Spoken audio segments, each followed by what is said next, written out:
Students, welcome to evolution classes. इस video में हम बायोलॉजी के जितने भी इंपॉर्टेंट क्वेश्चंस हैं वो डिस्कस करने वाले हैं। ये क्वेश्चंस उन सारे स्टूडेंट्स के लिए बेनिफिशियल रहने वाले हैं जो कि जीआईसी, यूपीपीसीएस, पीजीटी, टीजीटी या एलटी के लिए प्रिपेयर कर रहे हैं। उन सभी के लिए इवन ये जो क्वेश्चंस हैं ये वो सारे क्वेश्चंस हैं जो अभी तक आए हुए हैं। तो ये जिन भी एग्जाम्स में बायोलॉजी आती है उन सब के लिए ही बेनिफिशियल रहने वाले हैं। अब यहाँ पर हम जो टॉपिक पढ़ रहे हैं वो है फंक्शन ऑफ सेल ऑर्गेनेल। ठीक है, सेल ऑर्गेनेल के फंक्शंस के जितने भी क्वेश्चंस हैं वो सारे क्वेश्चंस डिस्कस करेंगे। एनिमल सेल का ये एक टॉपिक है। एनिमल सेल के अभी तक के जितने भी क्वेश्चंस हैं उन सारे क्वेश्चंस की वीडियो का लिंक आपको डिस्क्रिप्शन में मिल जाएगा, आप वहाँ से जाके उसे देख सकते हैं। बाकी अभी हम स्टार्ट करने वाले हैं क्वेश्चन नंबर 50 से। क्वेश्चन नंबर 50 बोलता है कि lysozyme is found in tear, sweat, saliva या ऑल ऑफ द अबव। तो देखो लाइसोजाइम क्या है, पहले तो ये समझ लेते हैं। लाइसोजाइम एक ऐसा एंजाइम होता है जो कि बैक्टीरियल सेल वॉल को, बैक्टीरियल सेल वॉल मतलब जो बैक्टीरिया की सेल वॉल होती है उसको डिग्रेड करने में यूजफुल होता है। ठीक है, उसको डिग्रेड करने के लिए रिस्पॉन्सिबल होता है। तो ये किस में पाया जाता है? टीयर में पाया जाता है, स्वेट में पाया जाता है, सलाइवा में पाया जाता है। तो देखो हमारे जो टीयर्स होते हैं, स्वेट होते हैं, सलाइवा होते हैं, ये इन तीनों में ही पाया जाता है। तो इसके अकॉर्डिंग इसका जो राइट ऑप्शन होता है वो होता है option number D, all of the above. ठीक है, एलटी बायोलॉजी 2018 का क्वेश्चन है ये।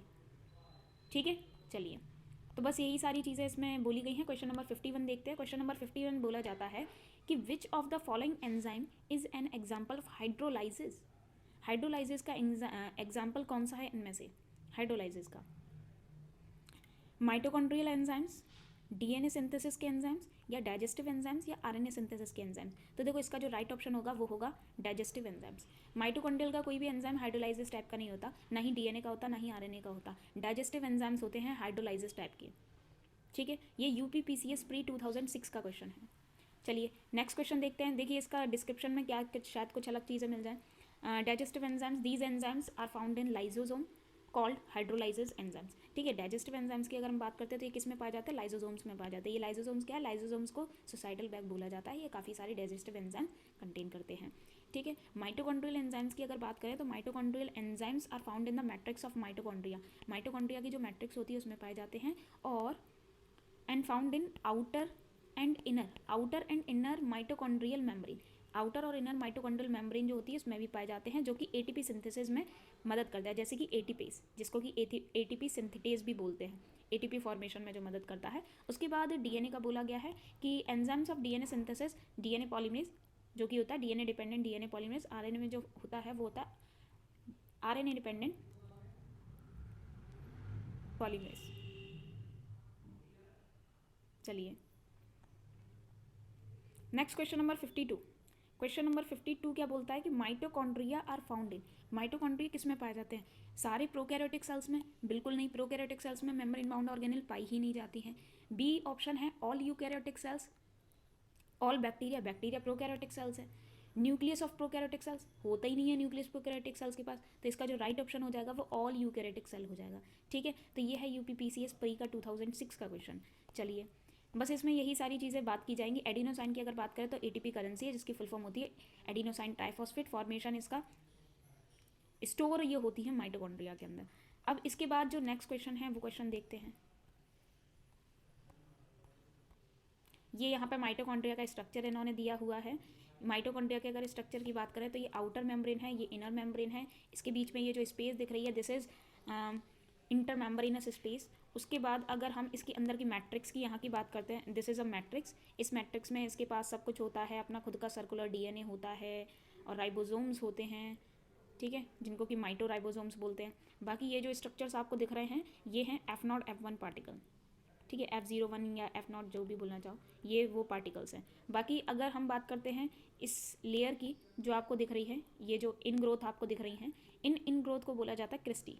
ये जो इन ग्रोथ दिख रही हैं इन ग्रोथ को बोला जाता है क्रिस्टी। ठीक है, चलिए इसके बाद बात आती है Fernandez Moran particle. Fernandez Moran particles are found in, किस में पाए जाते हैं?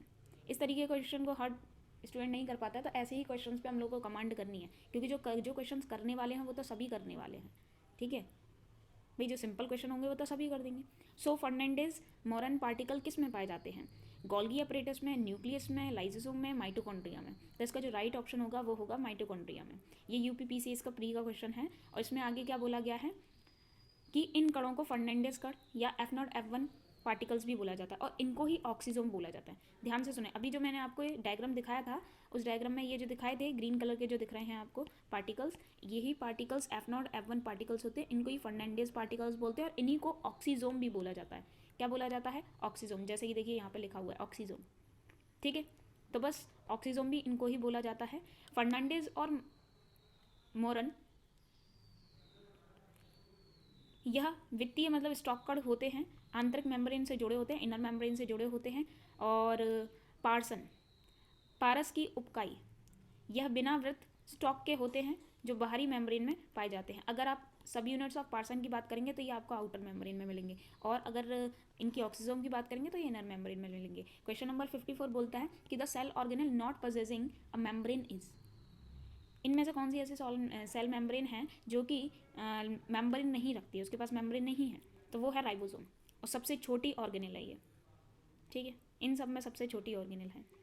चलिए, राइबोसोम की अगर बात करें तो प्रोटीन फैक्ट्री बोलते हैं इसको। साथ ही साथ पैलेड नाम के जो साइंटिस्ट थे जॉर्ज पैलेड, उन्होंने इसको डिस्कवर किया था, इसीलिए पैलेड पार्टिकल भी बोलते हैं, ठीक है। राइबो न्यूक्लियो प्रोटीन भी बोला जाता है। तो ये सारी चीज़ें हैं। बाकी वही चीज़ बोली है कि 1955 में पैलेड ने इसको डिस्कवर किया था। गोलाकार होते हैं और इनका ये जो डायमीटर है वो लगभग इतना होता है 140 to 160 एंगस्ट्रॉम। राइबोन्यूक्लिक अम्ल व प्रोटीन से बने होते हैं, मतलब राइबोन्यूक्लिक एसिड और प्रोटीन से बने हुए होंगे। तो वो सारी चीज़ें बात की जा रही हैं इसमें। अभी अगर हम 55 क्वेश्चन की बात करें तो इसमें बोला गया कि सिक्रीटरी सेल्स जो कि सिक्रीशन करते हैं, having abundant smooth endoplasmic reticulum, indicate, क्या इंडिकेट करते हैं? लिपिड सिक्रीशन, ठीक है। जितने भी सिक्रीटरी सेल्स होते हैं उनमें बहुत ज़्यादा अमाउंट में एंडोप्लाज्मिक रेटिकुलम होते हैं, जैसे कि लिवर सेल्स हैं, तो वो क्या सिक्रीट करते हैं? वो लिपिड सिक्रीट करते हैं। सो ये UPPCS प्री का 2003 का क्वेश्चन है। इसमें नेक्स्ट क्वेश्चन बोला गया है कि smooth endoplasmic reticulum is lack of ribosome. Smooth endoplasmic reticulum पर राइबोसोम नहीं होते, इसीलिए उनका सरफेस स्मूथ होने की वजह से नाम स्मूथ रख दिया गया। और रफ एंडोप्लाज्मिक एंडिकुलम जो होते हैं, एंडोप्लाज्मिक रेटिकुलम जो होते हैं, उनके सरफेस पर राइबोसोम्स होते हैं और इसी वजह से उनका सरफेस रफ हो जाता है, नाम रफ रख दिया, ठीक है। चलो, प्रोटीन सिंथेसिस में ये मदद करते नहीं हैं। वहीं पे एंडोप्लाज्मिक रेटिकुलम जो रफ RER होते हैं वो प्रोटीन सिंथेसिस में मदद करते हैं क्योंकि उनसे राइबोसोम चिपके हुए होते हैं, ठीक है। अब आगे क्या बोला कि स्मूथ ER जो है वो कैरेक्टरिस्टिक है सेल का, जिनमें कि नॉन प्रोटीन सब्सटेंसेज जैसे कि लिपिड, फॉस्फोलिपिड या ग्लाइकोलिपिड बनते हैं, ठीक है। जिनमें लिपिड, फॉस्फोलिपिड या ग्लाइकोलिपिड बनते हैं उनमें SER पाया जाएगा और काफ़ी अच्छे अमाउंट में पाया जाएगा, जैसे कि लिवर सेल्स मैंने आपको बताई। नेक्स्ट बोला गया न्यूक्लियोसोम। न्यूक्लियोसोम क्या चीज़? एक कोर होता है हिस्टोन्स का, ठीक है, जिसमें कि जो कि ऑक्टामर होता है। ऑक्टामर मतलब 8 प्रोटीन्स होती हैं, हिस्टोन प्रोटीन्स, और DNA उनके चारों तरफ रैप होता है, ठीक है। तो ये सारी चीज़ें इसमें हैं। अभी इसका देखते हैं डिस्क्रिप्शन क्या बोलता है। When negatively charge DNA is wrapped around, this is around positively charge histone octamer to form a structure called nucleosome, ठीक है। जब एक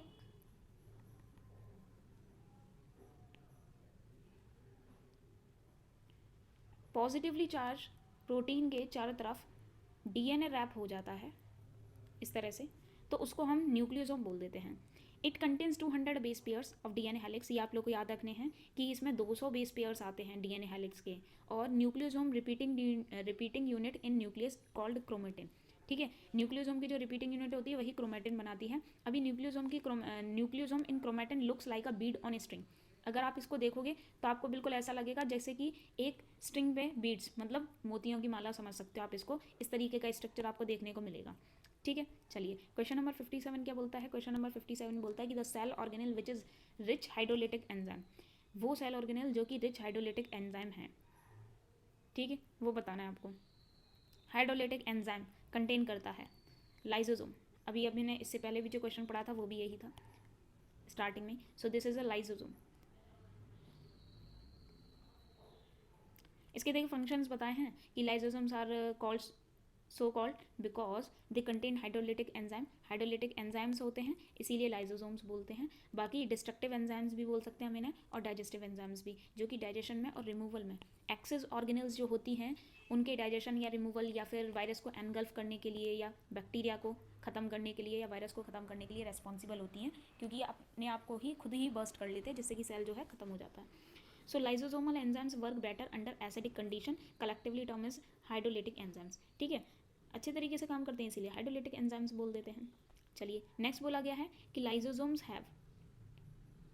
lysosomes have high content of polyribosomes. वही सेम क्वेश्चन रिपीट हो रहा है, 2004 का क्वेश्चन था, ये क्वेश्चन 1997 का था, और इससे पहले वाला क्वेश्चन हम लोग पढ़ चुके थे, 2018 समथिंग का था।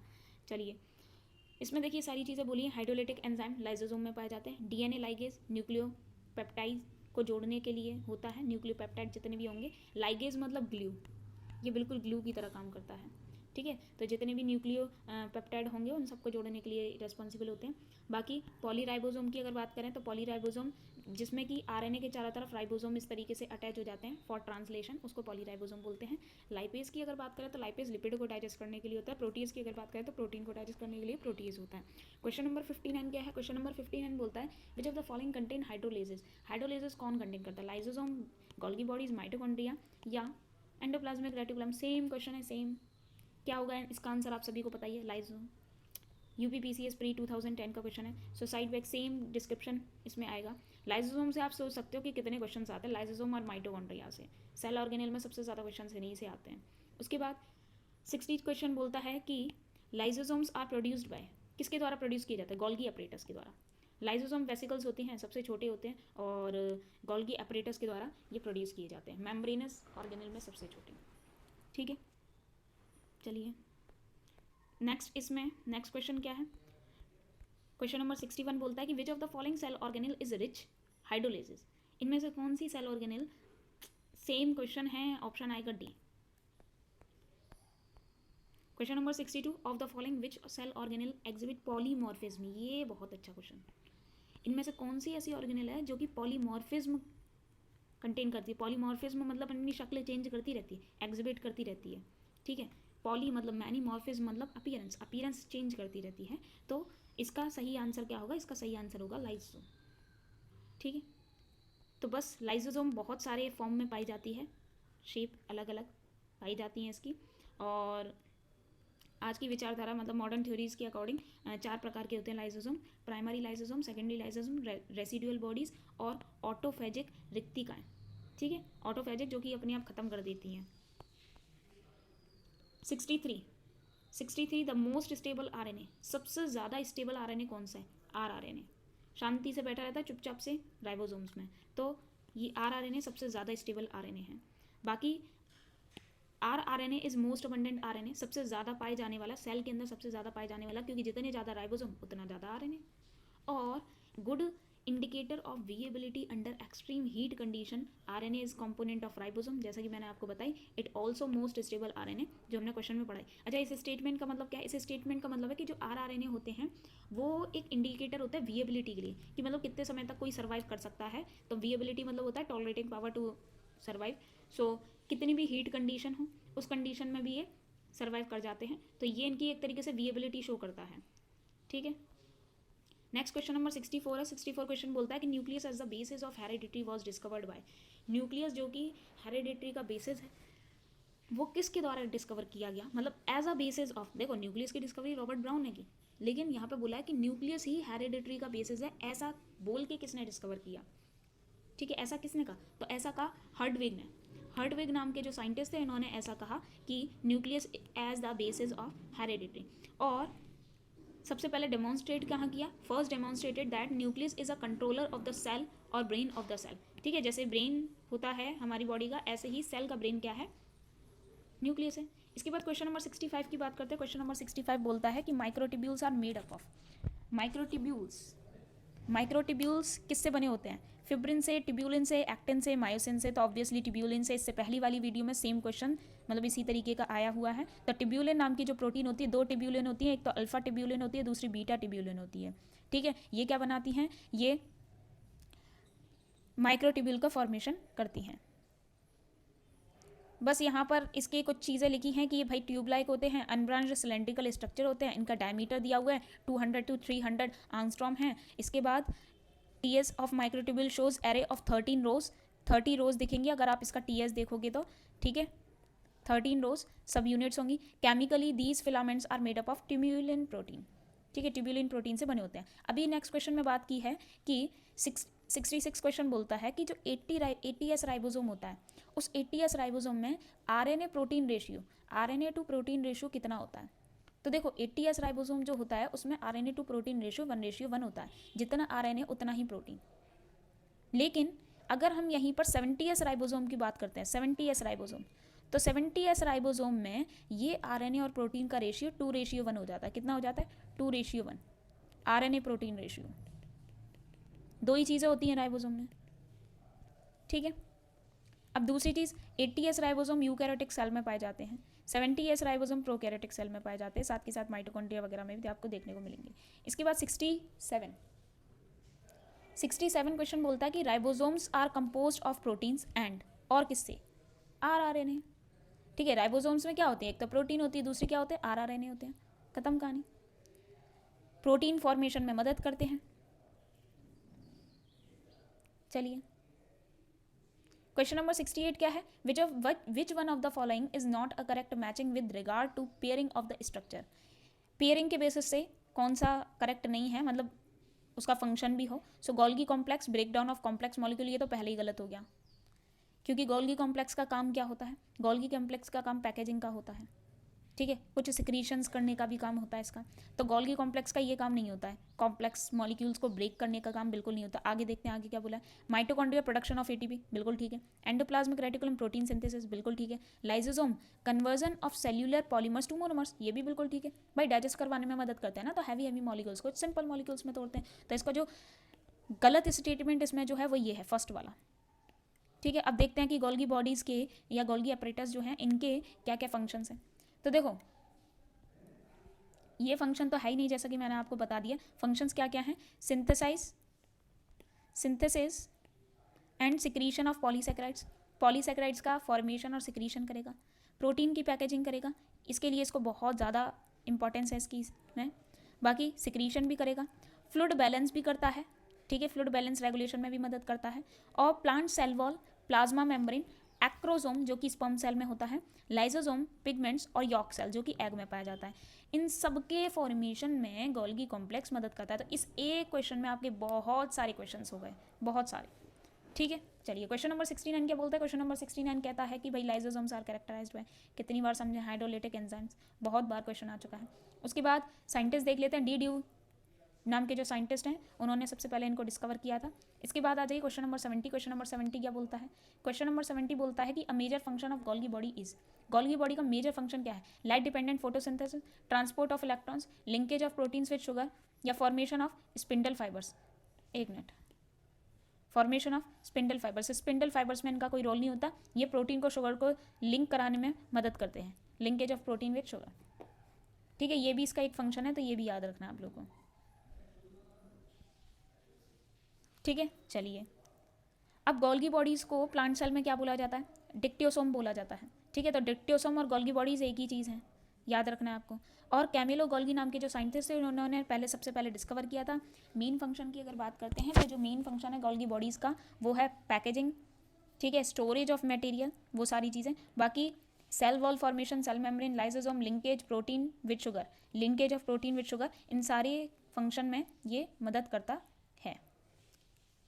नेक्स्ट क्वेश्चन नंबर 71, मैचिंग वाले क्वेश्चंस। मैचिंग वाले क्वेश्चंस देखिए, फर्स्ट लिस्ट और सेकंड लिस्ट दी हुई है, इसमें आपको मैच करना होता है। तो देखिए क्या क्या चीज़ें हैं। DNA replication, growth, mitosis, protein synthesis. तो देखो protein synthesis ribosome, DNA replication polymerase, DNA polymerase मैंने बताया ही जैसे कि आपको, माइटोसिस माइटोजेंस, और ग्रोथ सोमैटोट्रोपिन।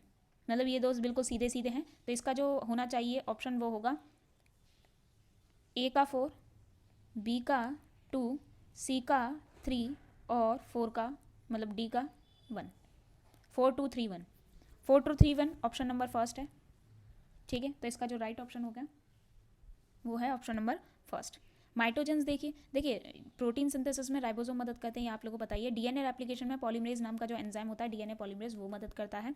ग्रोथ के लिए सोमेटोट्रोपिन नाम का जो हार्मोन होता है वो मदद करता है। और साथ के साथ अगर माइटोसिस में माइटोजेंस की अगर हम बात करते हैं तो ये माइटोजेंस क्या होते हैं ये भी समझ लीजिए। माइटोजेंस छोटी छोटी प्रोटीन्स होती हैं जो कि एक सेल को सेल डिवीजन कराने के लिए रेस्पॉन्सिबल होती हैं, मतलब माइटोजेंस की मदद से ही सेल डिवीजन इंड्यूस होता है।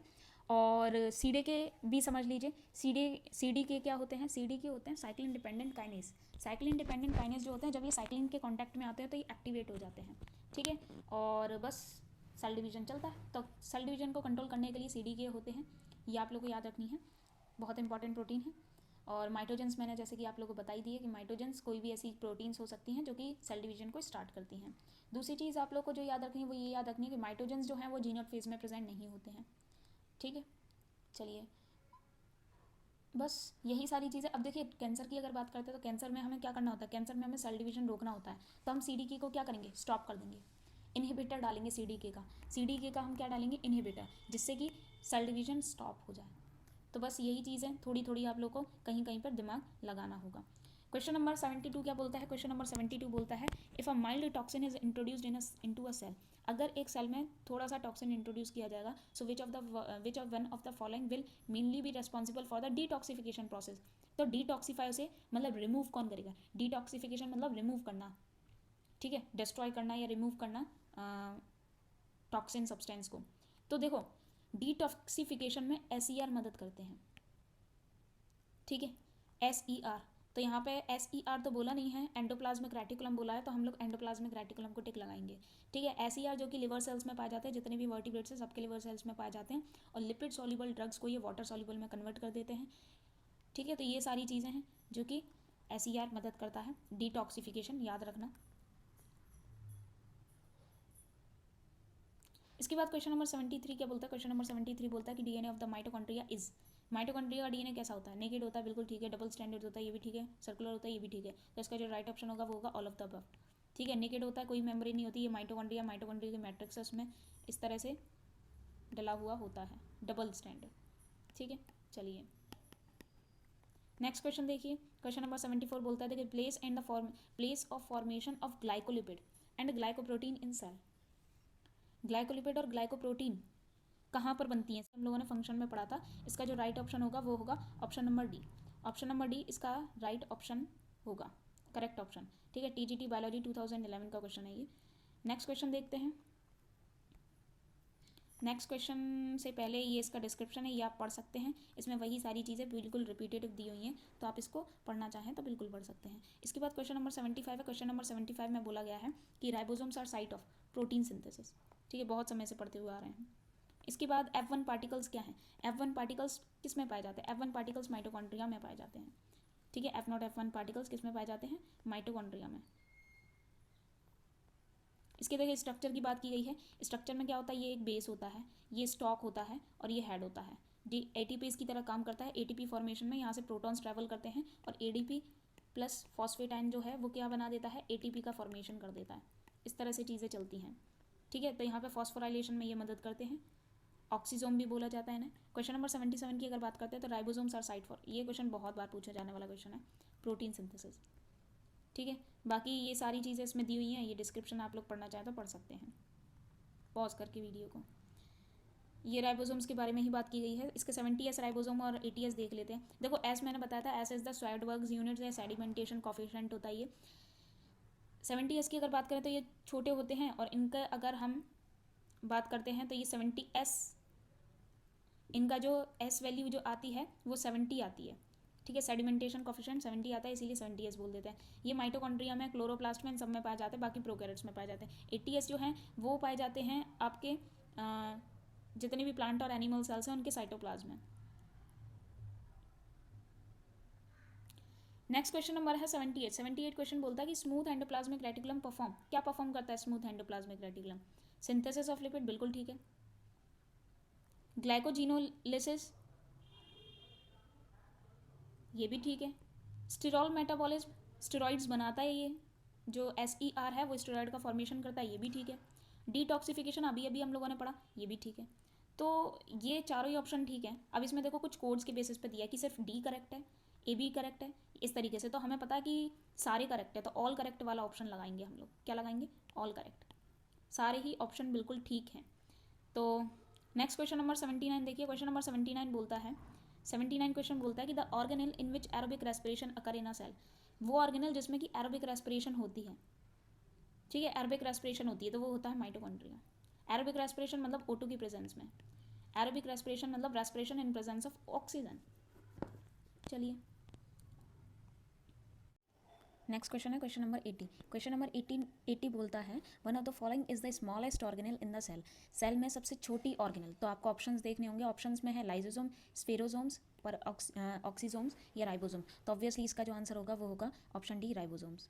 ठीक है, चलिए बाकी राइबोसोम्स का ये डिस्क्रिप्शन है, हम सारी चीज़ें समझ ही चुके हैं। 1955 में पैलेट नाम के साइंटिस्ट थे, उन्होंने इनको डिस्कवर किया। प्रोटीन जो राइबोसोम्स होते हैं उनमें RNA और प्रोटीन पाई जाती है। इसके बाद क्वेश्चन नंबर 81 क्या है? क्वेश्चन नंबर 81 काफ़ी अच्छा क्वेश्चन है। इसमें बोला गया है कि during aerobic respiration substrate level phosphorylation takes place in. Phosphorylation मतलब एडिशन ऑफ फॉस्फेटाइन, ठीक है, जिससे कि ATP का फॉर्मेशन होता है। तो इसमें बस यही बोला गया है, फॉस्फोराइलेशन मतलब ATP फॉर्मेशन, कि ATP फॉर्मेशन कहाँ होता है? एरोबिक रेस्पिरेशन के दौरान। तो माइटोकॉन्ड्रिया और साइटोप्लाज्म दोनों में होता है। अब देखो मैं आप लोगों को बता दूं, जो साइटोप्लाज्म होता है उसमें होती है ग्लाइकोलिसिस से ATP NADH जो है ये दोनों मिलते हैं। वहीं पर अगर हम माइटोकॉन्ड्रिया की बात करते हैं तो इसमें होती है क्रैब साइकिल, जिसको कि TCA साइकिल भी बोलते हैं। माइटोकॉन्ड्रिया में होती है क्रैब साइकिल, जिसको कि TCA साइकिल भी बोला जाता है। और इसके दौरान हमें मिलते हैं NADH, FADH, ठीक है, GTP, ये सब हमें मिलते हैं। तो जो उनसे कन्वर्जन हो जाता है ATP का, उनसे ATP का फॉर्मेशन होता है। तो इसका जो राइट ऑप्शन होगा वो होगा option number C. Next question पूछा गया है question number 82, acrosome of sperm. Sperm का जो एक्रोजोम होता है ये स्पर्म का हेड होता है, ठीक है, ये है नेक और ये middle piece, then this is tail, ठीक है। अब इसका ये जो हेड है ना, इस हेड में आपको आगे की तरफ एक पार्ट दिखेगा, इसको बोला जाता है एक्रोजोम। इसमें बोला कि एक्रोजोम किससे बना होता है, किससे डिराइव होता है, किससे बनता है? तो ये बनता है गोल्गी बॉडीज से। याद रखना है आप लोगों को कि एक्रोजोम का फॉर्मेशन होता है गोल्गी बॉडीज से, ठीक है। बाकी इसमें हाइड्रोलिनेज एंजाइम होता है जो कि क्या करता है? डाइजेस्ट करता है, ओवम की जो वॉल होती है उसको डाइजेस्ट करता है। उसके बाद नेक्स्ट क्वेश्चन बोला गया है acrosome is made up of, same question है, एक्रोजोम किससे बना होता है? गोल्गी बॉडीज से बना होता है। नेक्स्ट क्वेश्चन देखिए, नेक्स्ट क्वेश्चन क्या है, ये सारा उसी का डिटेल दिया हुआ है, तो अगर आप पढ़ना चाहते हैं तो आप इसको पढ़ सकते हैं। इसके बाद 84 की बात की है। 84 क्वेश्चन बोलता है, 84 क्वेश्चन क्या कहता है कि nucleosome consist of, same question है, अभी थोड़ी देर पहले हम लोगों ने पढ़ा कि न्यूक्लियोसोम किस किस से बना होता है। न्यूक्लियोसोम में DNA होता है और हिस्टोन होते हैं। सो इसका राइट ऑप्शन होगा option number D, DNA plus histones. क्या? DNA प्लस हिस्टोन्स, ठीक है। कौन कौन सी प्रोटीन्स हिस्टोन प्रोटीन्स होती हैं? इसमें चार तरीके की हिस्टोन प्रोटीन होती है, लेकिन वैसे ये ऑक्टामर होता है, मतलब सबकी दो यूनिट्स होती हैं, H2A, H2B, H3, H4। एक नॉन हिस्टोन होती है जो कि H1 होती है, जो कि इनमें इंक्लूड नहीं की जाती क्योंकि वो कनेक्ट करने के लिए होती है इस तरीके से। जैसे कि ये न्यूक्लियोसोम है, इसके चारों तरफ वो अगर रैप हो गया, DNA रैप हो रहा है, तो इस DNA हेलिक्स को सिर्फ पकड़ने के लिए होती है वो यहाँ से, ठीक है, जिससे कि अनवाउंड ना हो जाए, तो वो इंक्लूड इसमें नहीं करते हैं। उसके बाद क्वेश्चन क्या आता है? इसके बाद क्वेश्चन आता है बार बॉडीज़, बहुत इंपॉर्टेंट चीज़। Barr bodies are absent in, Barr bodies किस में एब्सेंट होती है? क्लिनफिल्टर सिंड्रोम में, टर्नर सिंड्रोम में, ह्यूमन फीमेल में, या बोथ B और A। तो देखिए इसकी अगर हम बात करते हैं तो पहले तो ये समझ लेते हैं बार बॉडीज़ क्या है। बार बॉडी का आप लोग को ये याद रखना है कि ये जो बार बॉडी होती है ना, ये बार बॉडी सिर्फ और सिर्फ फीमेल्स में पाई जाती हैं। जैसे हम बात करते हैं ऑटोजोम्स में, एक X और दूसरा X क्रोमोजोम्स होगा, तो ये जो X होता है ना, इस X के साथ एक बार बॉडी आपको देखने को मिलेगी, बार बॉडी, जो कि न्यूक्लियस के बिल्कुल एंडिंग पर होती है, यहाँ पर कहीं भी बिल्कुल एजेस पे आपको देखने को मिलेगी। एक X क्रोमोजोम मिलेगा और बार बॉडी आपको एक जगह पे कंडेंस फॉर्म में मिलेगी। बहुत ज़्यादा कंडेंस क्रोमोजोम होता है, उसको बार बॉडी बोल देते हैं, ठीक है, बहुत ज़्यादा। बाकी क्रोमोजोम जितने भी हैं उनके कंपैरिजन में बार बॉडी जो होती है वो बहुत कंडेंस फॉर्म में पाई जाती है, फीमेल बॉडीज़ में पाई जाती है, ठीक है, X क्रोमोजोम के साथ होती है। ये इसके कैरेक्टर्स हैं। अब एम्ब्रियोनल, अच्छा एक चीज़ और याद रखो, एम्ब्रियोनल डेवलपमेंट के दौरान इसका फॉर्मेशन होता है। अब बात की जाए क्लिनफिल्टर सिंड्रोम, तो देखो क्लिनफिल्टर सिंड्रोम की अगर मैं बात करती हूँ तो ये मेल्स में आपको देखने को मिलेगा, जिसमें कि XXY, एक X एक्स्ट्रा आता है, और ये X क्या होता है? ये बार बॉडी होती है। देखो कैसे, एक X होगा जो कि एक्टिव X होगा, एक Y होगा, और साथ में यहाँ पे समझ लीजिए बार बॉडी। तो एक X, एक Y और एक X ही रहा बार बॉडी, तो क्या है? XXY हो गया, मेल सही। टर्नर सिंड्रोम, टर्नर सिंड्रोम का याद रखो कि ये XO होता है। XO का मतलब है कि सिर्फ एक X क्रोमोजोम होगा, कोई Y क्रोमोजोम नहीं है, ठीक है, कोई वाई क्रोमोसोम नहीं है, और वाई तो होगा ही क्यों, क्योंकि ये फीमेल्स में देखने को मिलता है। लेकिन इसके साथ साथ इसमें दूसरा एक्स क्रोमोसोम भी नहीं होता है, मतलब ये कहिए कि बार बॉडी नहीं होती है। ये जो बार बॉडी है ना, ये बार बॉडी नहीं होती है, मतलब एक एक्स अकेला। तो उसके इसमें क्या होता है, एक्स ओ या x zero, Turner syndrome. Human female normal है तो उसकी अगर हम बात करते हैं तो उसमें तो बार बॉडी होती है, बोथ ए एंड बी। तो ये देखो अभी आप लोगों को पता चली गया कि किसमें बार बॉडी है किसमें नहीं है। क्लीन फिल्टर में है, ह्यूमन फीमेल में है, ए और बी दोनों का ऑप्शन बनता नहीं है, तो इसका जो राइट ऑप्शन रहना है वो होगा टर्नर सिंड्रोम। इसमें बार बॉडी एब्सेंट होती है, ठीक है, यही याद रखना। अब देखिए इसका डिस्क्रिप्शन देख लीजिए। ये कैट के सेल्स में आप सबसे पहले देखे गए थे 1949 में। बार और बर्ट्रॉम ने बिल्लियों की त्वचा, मुख गुहिका की श्लेष्मिका आदि की कोशिका के केंद्रक में प्राय केंद्रक कलाक से चिपका एक छोटा सा पिंड देखा, और इस पिंड को ही बार बॉडी बोला जाता है, जो कि गुणसूत्रों की भांति गहरा स्टेन था। ठीक है, गुणसूत्र मतलब जैसे कि क्रोमोसोम होते हैं ना, क्रोमोसोम डार्क स्टेन होते हैं, इसी तरीके से ये भी था। ठीक है, तो बस ऐसा ही कुछ न्यूट्रोफिल्स में भी देखने को मिलता है। तो यही सारी चीज़ें बोली गई हैं कि यहाँ पे सेक्स डिटर्मिनेशन आ जाता है कि जो एक्स एक्स होता है वो फीमेल्स के लिए होता है, और एक्स वाई जो होता है वो मेल्स के लिए होता है। अब एक्स वाई के केस में सिर्फ एक एक्स होगा और वाई होगा, कोई बार बॉडी नहीं होती। लेकिन एक्स एक्स के केस में एक बार बॉडी होती है और एक एक्स क्रोमोसोम बोल दिया जाता है। ठीक है, तो बस यही सारी चीज़ें, यही आपको याद रखना है कि बिल्ली में सबसे पहले इसको देखा गया था बिल्लियों में, और 1949 में बार और बर्टोम ने इसको डिस्कवर किया था। और ये जो बार बॉडीज़ होती हैं ये आपको न्यूक्लियस में ही देखने को मिलती हैं, डार्क स्टेन्ड होती हैं। ठीक है, चलिए क्वेश्चन नंबर 86 क्या है। क्वेश्चन नंबर 86 बोलता है कि सब units of ribosomes connect with mRNA. MRNA से जो राइबोसोम्स की यूनिट कनेक्ट होती है, देखो ये ऑप्शन ही, ये क्वेश्चन गलत है। ये क्वेश्चन गलत है क्योंकि F1, F2, F3 ये तीनों कनेक्ट होंगे, लेकिन F4 नहीं होता, और यहाँ पे प्रेजेंस वाली बात की गई, तो ये क्वेश्चन ही गलत है। इस क्वेश्चन को छोड़ते हैं, इसका डिस्क्रिप्शन देखते हैं कि देखिए यहाँ पर भी आंसर भी आप देख सकते हैं, स्टार लगा हुआ है। राइबोसोम का हम लोग को पता ही है, ये चीज़ देखिए कि आरआरएनए में 3 कारक, 3 फैक्टर होते हैं, फैक्टर 1, फैक्टर 2 और फैक्टर 3। ठीक है, सो बस यही सारी चीज़ें। और एमआरएनए से टीआरएनए जब जुड़ता है तो फैक्टर 2 रेस्पॉन्सिबल होता है उसके लिए, ये याद रखना। ये एमआरएनए इससे टीआरएनए जब जुड़ेगा तो फैक्टर 2 रेस्पॉन्सिबल होगा। 87 क्वेश्चन क्या है। 87 क्वेश्चन बोलता है कि विच one of the following organelle is devoid of DNA yet it is capable of duplication. ये क्वेश्चन दूसरी बार हम लोग पढ़ रहे हैं, आई थिंक दूसरी या तीसरी बार ही पढ़ रहे हैं कि भाई ऐसा कौन सा ऑर्गेनेल है जिसमें डीएनए नहीं होता लेकिन तब भी वो डुप्लीकेशन करता है। सेंट्रियोल, इसका जो राइट ऑप्शन होगा वो होगा सेंट्रियोल। ठीक है, इसके बाद क्वेश्चन नंबर 88 क्या है कि centriole takes part in. Centriole किस में पार्टिसिपेट करता है, ये पूछा गया है। सो प्लेट फॉर्मेशन नहीं, स्पिंडल फॉर्मेशन बिल्कुल ठीक है, ये तो ऑप्शन बिल्कुल ठीक है। न्यूक्लियस फॉर्मेशन में नहीं, और सेल डिवीजन के इनिशिएशन में बिल्कुल भी नहीं। तो स्पिंडल फाइबर्स के इनिशिएशन में ये मदद करता है। ठीक है, चलिए ऑटोफेजिक वैक्यूल्स किसको बोला जाता है। ऑब्वियसली लाइसोसोम्स को। मैंने बताया था कि ये फैगोसाइटोसिस करवाते हैं, जितने भी पैथोजेंस होते हैं उनको किल करवाने में मदद करते हैं। ठीक है, खुद ही अपना सुसाइड करा लेते हैं और ये खत्म हो जाते हैं, मतलब जो भी पैथोजन होता है। क्वेश्चन नंबर 90 बोलता है कि which scientist coined the term chromosome. तो वाल्डेयर नाम के जो साइंटिस्ट थे उन्होंने क्रोमोसोम टर्म दिया। अभी देखते हैं ऑप्शन में क्या चीज़ें हैं। ऑप्शन में है बल्बियानी, परकिंजे, सुटोन और वाल्डेयर। तो इसका जो राइट ऑप्शन होगा वो होगा ऑप्शन नंबर सी, वाल्डेयर। अब देखो सुटोन की बात करें तो सुटोन और बोवेरी 2 साइंटिस्ट थे जिन्होंने 1902 में chromosomal theory of inheritance the. Chromosomal theory of inheritance से जीन और क्रोमोसोम का पैरेलल बिहेवियर पता चला था। बाकी वाल्डियर हम लोगों ने समझ लिया। परकिंजे हमें पता ही है कि P for परकिंजे, P for protoplasm नाम इन्होंने दिया था। इसके बाद क्वेश्चन नंबर 91 क्या बोलता है। क्वेश्चन नंबर 91 बोलता है कि सबसे स्थिर मतलब स्टेबल आरएनए कौन सा है। Obviously rRNA. ये क्वेश्चन भी रिपीट है, बहुत बार रिपीट है ये क्वेश्चन कि सबसे ज़्यादा स्टेबल आरएनए कौन सा है। ठीक है, सो आरआरएनए इसका आंसर होगा। नेक्स्ट क्वेश्चन बोला गया है 92 क्वेश्चन बोलता है कि a major function of Golgi bodies. काफ़ी बार रिपीट हो चुका, गोल्गी बॉडीज़ का मेजर फंक्शन पूछा है यहाँ पे। मेजर फंक्शन कौन सा है गोल्गी बॉडीज़ का। Light dependent photosynthesis, transport of electron, same question है, same question. Transport of electron, linkage of proteins with sugar, या फॉर्मेशन ऑफ स्पिंडल फाइबर्स। तो इसका जो राइट ऑप्शन है वो यही है, linkage of proteins with sugar, proteins को शुगर के साथ लिंक करना। उसके बाद क्वेश्चन नंबर 93 क्या बोलता है। क्वेश्चन नंबर 93 बोलता है कि which among the following cell organelle is not surrounded by any membrane. कोई मेम्ब्रेन होती नहीं, मतलब नॉन मेम्ब्रेनस। तो नॉन मेम्ब्रेनस ये है सिर्फ, ये सिंगल मेम्ब्रेनस है, डबल मेम्ब्रेनस है, डबल मेम्ब्रेनस है। ठीक है, तो राइबोसोम नो मेम्ब्रेन मतलब नॉन मेम्ब्रेनस होता है, सबसे छोटा है।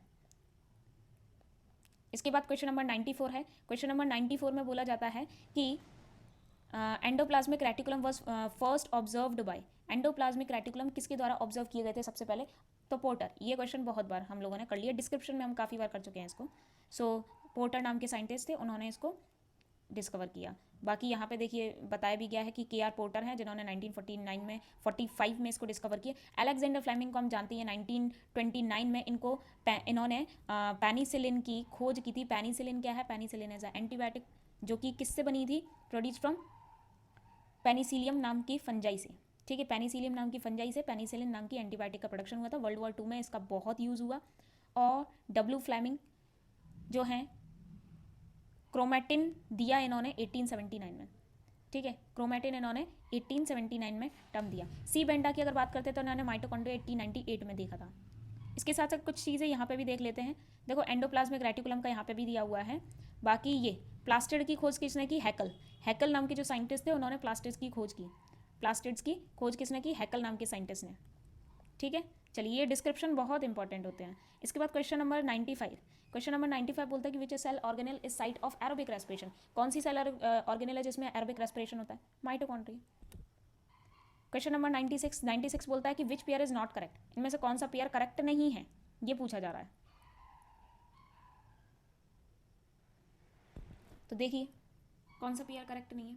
Potassium, potassium pump, passive transport लिखा है। फ्लूइड मोज़ेक मॉडल, सिंगर और निकोलसन, बिल्कुल ठीक है। मूवमेंट ऑफ वाटर, ऑस्मोसिस, बिल्कुल ठीक है।